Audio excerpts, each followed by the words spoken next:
સૌપ્રથમ તો હું પાર્ટીની દિલથી આભારી છું કે મારી પર વિશ્વાસ મૂક્યો. સાથે સાથે સ્થાનિક ધારાસભ્યશ્રીનો પણ આભાર વ્યક્ત કરું છું. સાથે સાથે મારી પૂરી જનતાનો પણ આભાર વ્યક્ત કરું છું કે જેણે મારી પર વિશ્વાસ મૂક્યો અને તાલુકા પંચાયત પ્રમુખ તરીકે હું ફરજ બજાવી ચૂકી છું. ત્યારે જે લોકોના ખભે ખભા મિલાવીને મેં કામ કર્યું છે, લોકોએ જે મારા પર વિશ્વાસ મૂક્યો છે, જેના કારણે આજે મને જિલ્લા પંચાયતમાં દાવેદારી કરવાનો તક મળ્યો છે અને ટિકિટ પણ મળી છે, તે બદલ હું સૌની ખૂબ ખૂબ આભારી છું. પરથી કદાચ આ કલ્પના કરી ત્યાં સુધી પહોંચવાની. આમ તો મોદીજીનું વિઝન છે કે યુવા નેતાને આગળ વધારવા જોઈએ અને ખાસ કરીને એમાં મહિલાઓને.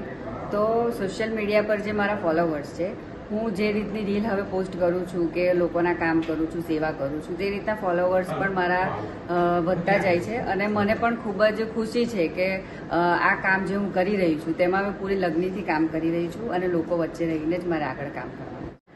નયનાબેન પણ ભારતીય જનતા પાર્ટીના સનિષ્ઠ કાર્યકર્તા છે અને મારે એમના સાથે એવું કંઈ છે નથી. એ પણ મારા બહેન સમાન જ છે અને મારે પણ એમને સાથે ચાલીને જ કામ કરવાનું છે અને અમારા એવા પ્રયત્નો છે કે નયનાબેનને સમજાવી દઈએ અને સમજી જશે એટલી મને ખાતરી છે અને અમારે સાથે મળીને જ ઉમેદવારે પાર્ટીમાં કામ કરવાનું છે.